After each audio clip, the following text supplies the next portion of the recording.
Breaking news చూస్తున్నాము. అమెరికాలో కూడా భూకంపం కలకలం రేపుతుంది. కాలిఫోర్నియాలోని మెండోసినో కౌంటీలో 5.6 మ్యాగ్నిట్యూడ్ భూకంపం వచ్చింది. రెడ్వుడ్ వ్యాలీలో ఉత్తరంగా 11 కిలోమీటర్ల దూరంలో కేంద్రీకృతమైంది. శాన్ ఫ్రాన్సిస్కోలో కూడా భూమి ప్రకంపనలు వచ్చాయి. అత్యవసర విభాగాలతో సమన్వయం చేస్తూ కాలిఫోర్నియా ప్రభుత్వం చర్యలు చేపట్టింది. వరుస భూకంపాలతో స్థానికులు ఆందోళనకు గురయ్యారు. కాలిఫోర్నియాలోనే ఒక్కసారి మనం చూస్తే కాలిఫోర్నియాలో జూన్ 9న కూడా 5.1 మ్యాగ్నిట్యూడ్ వచ్చింది. జూన్ 9న 4.9 మ్యాగ్నిట్యూడ్ వచ్చింది. ఇప్పుడు ఏకంగా 5.6 మ్యాగ్నిట్యూడ్ ఎర్త్క్వేక్ రావడంతో మొత్తానికైతే ప్రజలు ఉక్కిరి బిక్కిరి అయిపోతున్నారు. పరిస్థితిని నిరంతరం పర్యవేక్షిస్తున్నాం అంటూ అధికారులు చెప్పుకొస్తున్నారు.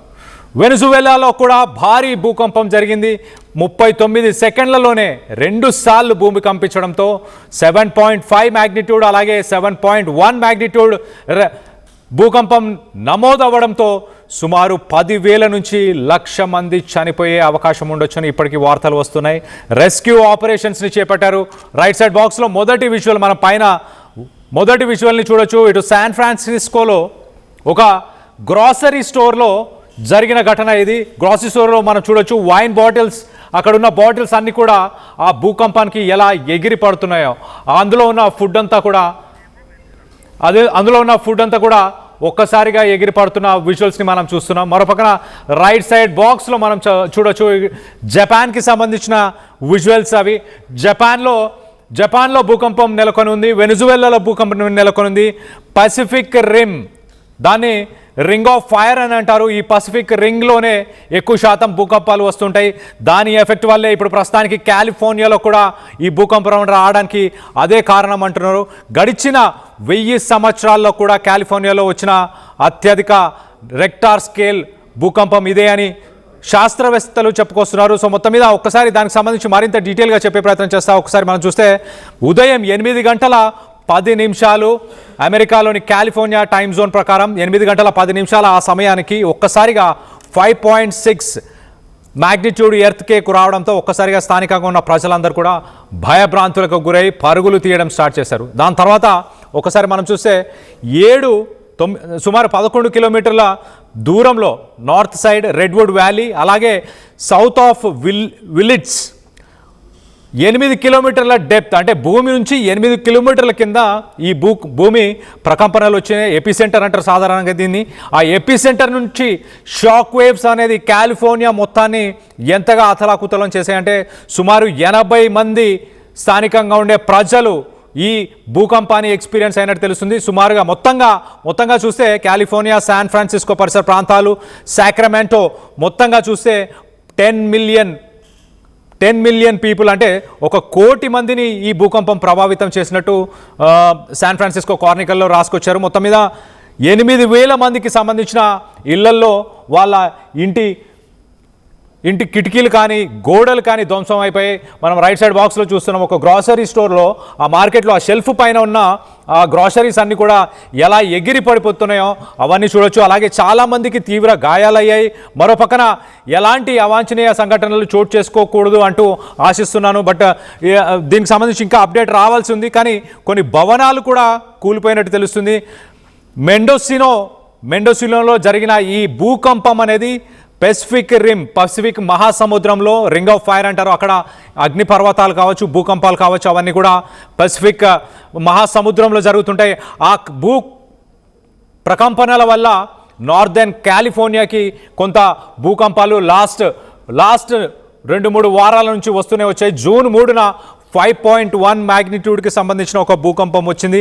అలాగే అప్పుడు జూన్ 3న వచ్చిన భూకంపం కూడా ఇదే ప్రాంతంలో మెండోసినో పరిసర ప్రాంతాలను వచ్చింది. అలాగే 5.7 మ్యాగ్నిట్యూడ్ సదర్న్ ఆరెగాన్లో కూడా 5.7 మ్యాగ్నిట్యూడ్ వచ్చింది. అలాగే జూన్ 9న 4.9 మ్యాగ్నిట్యూడ్ ఎర్త్క్వేక్ కూడా రావడం జరిగింది. సో మొత్తం మీద కంటిన్యూస్గా అక్కడే వస్తున్నాయి. కాజోన్ పాస్ అనే ఒక వ్యాలీ ఉంటుంది. ఆ పరిసర ప్రాంతాల్లోనే మరి ఈ భూకంపాలు వస్తున్నాయి. రానున్న రోజుల్లో ఇంకా మరింత తీవ్రతరమైన భూకంపాలు వచ్చే అవకాశం ఉన్నట్టు శాస్త్రవేత్తలు చెప్పుకొస్తున్నారు. మొత్తం మీద ఒకసారి మనం చూస్తే కనుక ఇవాళ ఉదయం నుంచి ఒకసారి మనం చూస్తే వెనిజువెలా తర్వాత ఇమీడియట్గా జపాన్లో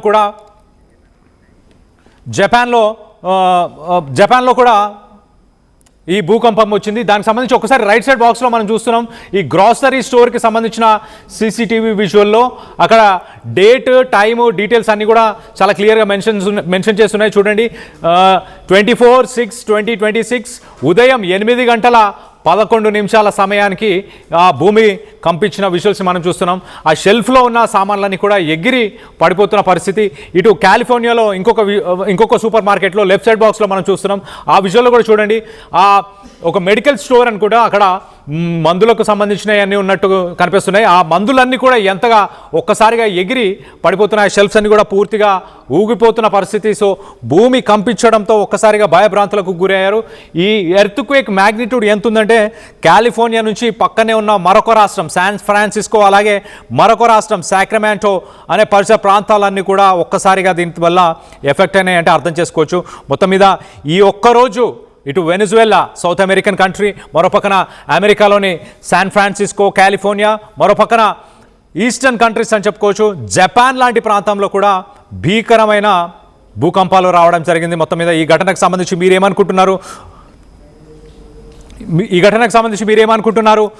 యుగాంతం మొదలైందని మీరు భావిస్తున్నారా? అందుకే ఇలాంటి అవాంఛనీయ సంఘటనలు చోటు చేసుకుంటున్నాయి అని మీరు భావిస్తున్నారా? న్యాచురల్ కలామిటీస్ అనేది ఒక పొల్యూషన్ పెరిగిపోవడం వల్ల ఇలాంటి యాక్టివిటీస్ పెరుగుతున్నాయని మీరు భావిస్తున్నారు? దీనికి సంబంధించి మీ అభిప్రాయాలు ఏంటనేది కింద కామెంట్ రూపంలో తెలియపరచండి. అలాగే ఒక్కసారి ఇవాళ మొత్తంగా జరిగిన భూకంపాలకు సంబంధించిన విజువల్స్ అన్నీ కూడా ఒకసారి చూసే ప్రయత్నం చేద్దాం.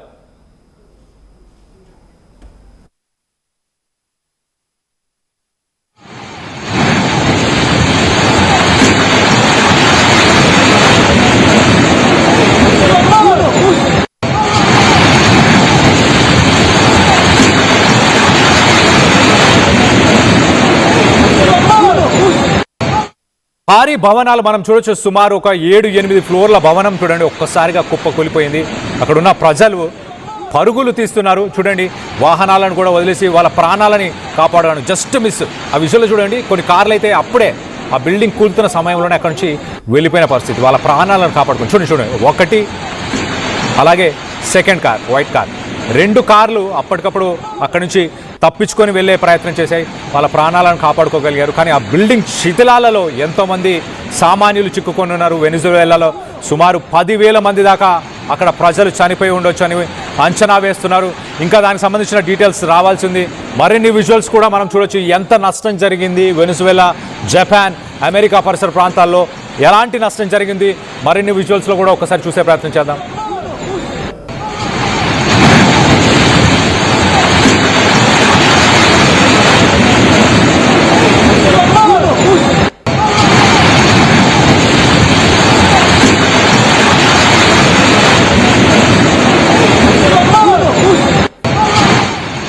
రైట్, ఈ బిల్డింగ్ పరిసర ప్రాంతాలు ఒక్కసారి మనం చూస్తే ఆ బ్లాక్ కలర్ కార్ ఉన్న చోట ఒక ట్రాన్స్ఫార్మర్ ఉంది. అక్కడ ఎలక్ట్రిసిటీకి సంబంధించిన లైన్స్ కూడా ఉన్నాయి. ఒక్కసారిగా బిల్డింగ్ కూలుతున్న సమయంలో అవి మంటలు చెలరేగాయి.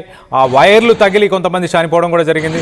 మొత్తం మీద ఒక దురదృష్టకరమైన సిచ్యువేషన్ అని చెప్పొచ్చు, విషాదకరమైన ఘటన అని చెప్పొచ్చు. ప్రపంచం మొత్తంగా భూకంపాలు వస్తున్నాయి. 3 కాంటినెంట్స్ అని చెప్పొచ్చు. ఒక పక్కన సౌత్ అమెరికా, మరో పక్కన ఏషియాటిక్ కాంటినెంట్ జపాన్లో కూడా ఈ ఘటనలు ఒకేసారి చోటు చేసుకోవడం, వేలాది మంది ప్రజలు చనిపోవడం అనేది దురదృష్టకరమైన విషయం. దీనికి సంబంధించిన విజువల్స్ని మీరు చూస్తున్నారు. దీనికి సంబంధించి మీ అభిప్రాయాలు ఏంటనేది కింద కామెంట్ రూపంలో తెలియపరచండి.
చిన్న చిన్న ఆనందాలు 35 ఏళ్లుగా నా జీవితంలో లేవు. 35 ఏళ్లుగా నేను డైపర్లలో బ్రతికాను. 6 సెంటీమీటర్ల ఫిస్టులా నా మూత్రాశయంలో లీక్ కారణమైంది. ఎవరూ నాకు సహాయం చేయలేకపోయారు. ఏఐఎన్యూలో వైద్యులను కలిసే వరకు. అక్కడ వారు రోబోటిక్ శస్త్రచికిత్సతో నాకు పరిష్కారం ఇచ్చారు. వారు నా ఆత్మవిశ్వాసాన్ని కూడా తిరిగిచ్చారు. Precision Care makes it possible. The Center for Robotic Surgery at AINU.